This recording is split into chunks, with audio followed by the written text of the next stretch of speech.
They say grief settles down with time, that eventually, it will stop feeling like a weight on your chest. But the kind of grief I was dealing with wasn't the kind that fades.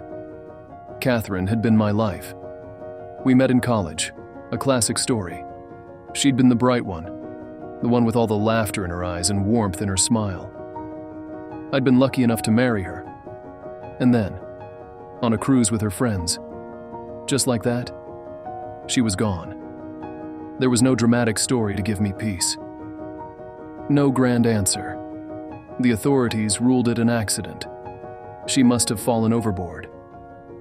The case was closed. These things happen sometimes, Mr. Larson, they told me, even while I looked at them, disbelieving, half of me dead on the spot. Catherine would have never been that careless. That was the only thing I knew for certain. But certainty didn't matter. No body, no answers. Just one empty chair, one half-full closet. Here I was, almost 40, and instead of celebrating that milestone with the woman I loved, I was widowed and alone. I sold the house and packed everything that didn't remind me of her, and I headed north to the family cabin. The place had been in my family since the Great Depression, a relic in the woods of northern Maine, passed down from father to son. And I hoped that maybe up there, miles away from people and everything else, I might find some kind of peace. My dad always called it a sanctuary. I was hoping it would be that for me. And it was. At first. The cabin sat deep in the woods, miles from the nearest neighbor, surrounded by towering pines that seemed to swallow the world. The first couple of months, I kept busy fixing the place up. It had been years since anyone had lived there, and it showed. The roof leaked, the floorboards sagged, and the wood stove was clogged with rust and soot. There was also an old CB radio, an ancient relic that hadn't worked since I was a kid. I worked steadily, bringing that cabin somewhat back to its former glory. I was thankful it at least had electricity and a working well. That made everything a bit easier. By the time I was done, it was a proper and comfortable home, at least for me. Winter came, and for the first time in my life I experienced true peace and quiet. It was in the spring when things started to change. It began with small things, sounds, the rustle of branches that would stop the second I looked outside, the snap of twigs just outside the cabin door. At first I figured it was deer or maybe a bear, but this was different. There was something else to it, something intentional. I would hear footsteps pacing back and forth along the outside walls at night, never coming close to a window. And in the morning, I would find scratches on the walls and porch, deep, jagged gouges, the kind no raccoon or bear could make. They formed strange, looping shapes, like symbols or runes, circles and arcs that didn't look random. And then, one night, I looked out into the trees and saw something I couldn't explain. It was far off, half hidden by branches, but I could see it clearly enough. Two white, glowing eyes, watching me from the dark. They didn't reflect light. They made it. The longer I stared, the more I could make out something else. A set of massive antlers, larger than anything that should have been in the woods, branching out like some unholy crown. They glowed faintly, blending with the shadows, and as I watched, they shifted slightly, and the eyes blinked, slow, deliberate. I slammed the shutters closed and stayed up the rest of the night with a fire poker clutched in my hands. After that, the noises at night grew louder. Whatever it wasn't content with scratching the walls anymore.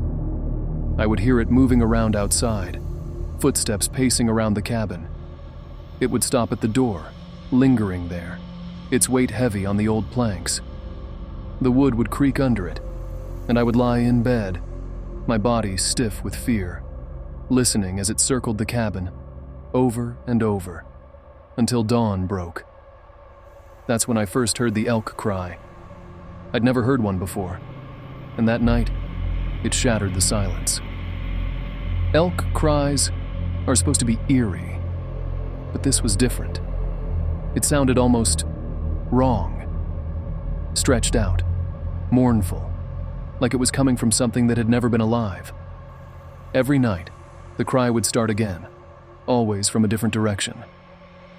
Some nights it would sound close, just outside the window, while other nights it seemed to come from miles away, echoing through the trees. I started sleeping with my axe next to me, along with the small knife I kept for chopping food. I didn't have a gun. I'd never needed one. But now, I regretted it. The axe felt like nothing against whatever was out there.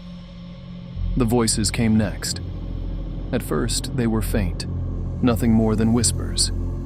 But then they grew louder, muttering words I couldn't understand. The voices came closer, and some nights they sounded like they were just outside the door, murmuring in the darkness. I'd lie awake, my heart hammering, gripping the axe until my hands hurt.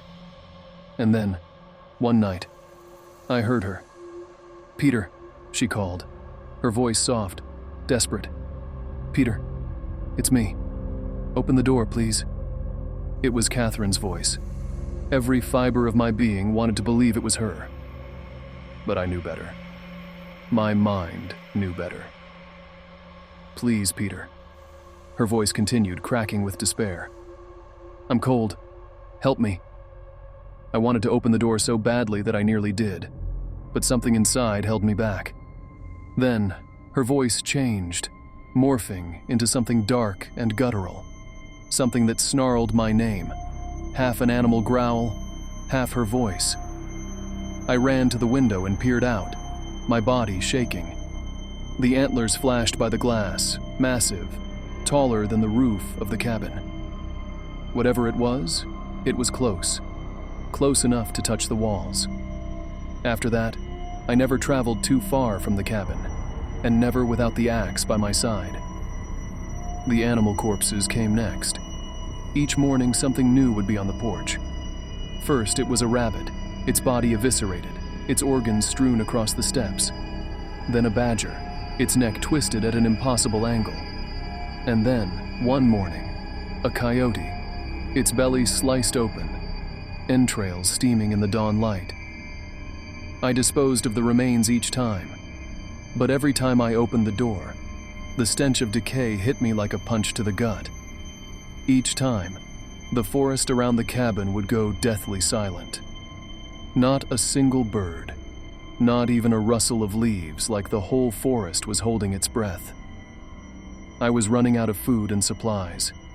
I knew I couldn't stay here much longer. So one morning, just as the sun rose, I made the decision to go into town. The drive to town felt like an escape. I stocked up on as much food as I could fit in the truck. I bought batteries, candles, and enough canned goods to last for months. Then I went to the hardware store and bought a shotgun and as many shells as I could afford. I wasn't taking any more chances. Whatever was out there, I was going to be ready. But when I got back to the cabin, I realized it was worse than I'd thought. The clearing around the cabin was a massacre. The walls, the porch, even the windows were smeared with blood.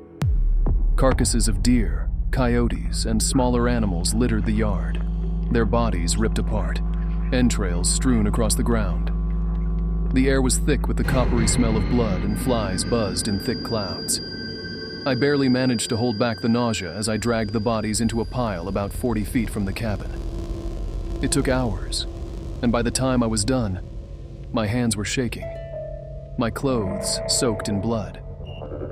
I set the pile on fire, watching as the flames licked up the carcasses, filling the air with the smell of burning flesh. That night, rain came. A heavy downpour, washing away the blood from the porch and walls. I thought I might be safe. That maybe, finally, it was over. I woke to sunlight streaming through the windows the next morning. I had slept in later than I had planned to. But for a moment, I almost felt normal. As I stared out the window, I realized it was my birthday. Happy birthday to me.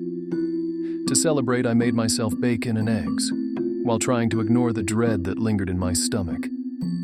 Then I stepped outside, the dread immediately rising in my throat. The tracks were everywhere. Massive three-toed prints circled the cabin, pressed deep into the mud, the claw marks gouging into the ground. They moved back and forth across the porch, stopping just outside the door, as if the creature had been watching me, waiting. Then I saw the truck. The hood had been peeled back like the skin of a banana. The tires were shredded, the engine block crushed, flooded with rainwater. I was trapped. The reality of it hit me, cold and hard. I had no way out. It didn't want me to leave. If it was this determined to keep me here, I knew there was no way in hell I could stay another night. I grabbed my rucksack, filled it with food, water, and shells, and a few personal things. I grabbed my shotgun, and I set off on foot. My nearest neighbor was 9 miles away as the crow flies. The neighbor I was heading to was Jim Callison. He'd inherited his cabin from his father, just like I had from mine. He lived there with his longtime girlfriend, Vanessa, and her 2 adult kids. Their cabin was much larger than mine and had more modern updates. They didn't just have a CB radio. They had an actual landline phone. Maybe I could get a ride to town, at the very least be able to call for help. The forest was alive at first, birds singing, leaves rustling. But as I walked, the sounds began to die away. 3 hours in, the silence closed in again. The kind of silence that makes you feel like the world's holding its breath. The elk cry sounded, closer than ever. It was followed by the soft rustling of leaves, almost like someone was pacing through the trees, watching. I kept moving, pushing through the thick brush. The light was fading, casting long shadows across the ground. The darkness was encroaching. Then, finally, I saw it. Jim's cabin, nestled in the clearing ahead. Relief flooded through me, and I stumbled forward, barely aware of the ground beneath my feet. That is when I tripped and fell over a log. I fell hard to the ground. I hurried back to my feet and looked back at the log I had fallen over. But what I had tripped over wasn't a log. When I looked back, my knees buckled. I had tripped over a man's legs. The entire lower half of a man from the waist down, to be exact. Blood saturated the ground underneath. The realization hit me like a punch to the chest, and my stomach lurched violently. I barely managed to scramble to my feet before the full horror of the scene unfolded in front of me. I turned and stumbled into the clearing in front of the cabin. The clearing was painted red. Blood splattered the ground, the porch, even the walls of the cabin. A thick metallic stench filled the air, heavy and cloying. I turned my flashlight on, hand trembling, and swept the beam across the scene. The first thing the light caught was Jim, or what was left of him. His torso dangled high in the trees, suspended on a thick branch like some kind of grotesque offering. His head was intact, tilted to the side with sightless eyes staring into the distance. His arms were gone, and his ribs jutted out from what remained of his chest like broken spokes. The flashlight shook in my hand as bile rose in my throat. I tore my gaze away, scanning the rest of the scene. Blood pooled on the porch steps, congealing in thick rivulets. I spotted Vanessa, or at least what I assumed was Vanessa, sprawled near the door. Her body was mutilated almost beyond recognition, limbs bent at impossible angles, her face frozen in an expression of pure terror. I couldn't hold it in anymore. I fell to my knees and vomited, my body heaving violently. The cabin door was wide open, swinging on its hinges in the faint breeze. From where I was crouched, I could see inside, and the sight made me gag all over again. The inside of the cabin was a slaughterhouse. Blood coated the walls, dripping from the ceiling in long, dark streaks. Shreds of clothing and viscera were scattered across the floor, and the faint sound of flies buzzing filled the air. I stumbled toward the truck parked nearby, gasping for air as panic clawed at my chest. The truck was intact, mercifully untouched. I grabbed the handle and pulled. Locked. Damn it, I hissed, slamming my fist against the window. I discarded my rucksack and shotgun near the truck and sprinted back toward the cabin. I was desperate now, fumbling through drawers and cabinets, searching for the keys. The smell of death was suffocating, the metallic tang of blood so thick I could taste it. Then I heard it. The elk cry. It was close this time. So close it rattled the windows. My blood turned to ice. The cry echoed again, followed by a low, raspy breathing. It was heavy, deliberate, like a predator stalking its prey. I scrambled toward Vanessa's remains, forcing myself to search her pockets for the keys. Nothing. Where the hell are they? I muttered, my voice shaking. Then it hit me. Jim. I sprinted outside, slipping on the blood-slick grass and skidded to a halt beneath Jim's dangling torso. There was no way to get him down, no time to even try. But I remembered the legs, the ones I'd tripped over earlier. The elk cry sounded again, this time mixed with a low growl that seemed to vibrate in my bones. I ran to where the legs lay in the grass and fell to my knees. My hands fumbled through the pockets, shaking so hard I could barely focus. Finally, my fingers closed around something cold and metallic. The keys. Gotcha, I breathed, snatching them up. As I turned toward the truck, I heard it. The breathing. It was louder now, accompanied by the faint crunch of footsteps in the underbrush. I froze, my heart pounding in my ears, and slowly raised my flashlight. Two glowing eyes stared back at me from the tree line, unblinking. The creature stepped forward, antlers gleaming in the faint moonlight. It was massive, easily over 10 feet tall, its body hunched and twisted. Long, clawed hands hung at its sides, and its face, if you could call it that, was a grotesque mix of bone and decaying flesh. It let out a sound halfway between a growl and a scream, a noise so inhuman it made my legs nearly give out beneath me. The shotgun. It was leaning against the truck where I'd left it, just a few steps away. I moved slowly, never taking my eyes off the creature, and grabbed the barrel with trembling fingers.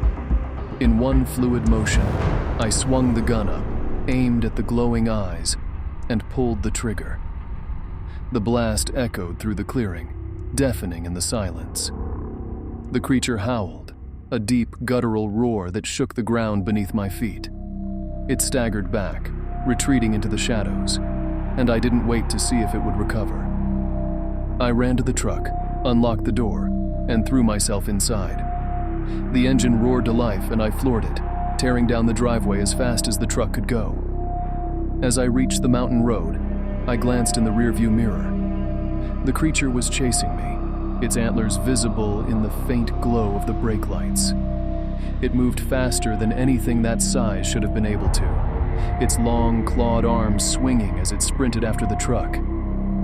I punched the gas, the tires skidding on the gravel, and sped onto the paved road. My hands were white-knuckled on the steering wheel, my heart pounding so hard it felt like it would burst. The creature's glowing eyes disappeared into the trees, and I didn't stop driving until I reached the police station in town. I drove straight to the police station, my hands locked on the wheel like it was the only thing keeping me tethered to reality. When I got there, I spilled everything, every jagged, broken detail. They listened, but I could see the skepticism creeping into their faces. Still, they sent the whole force up the mountain to the Callison cabin while one officer stayed back to take my full statement.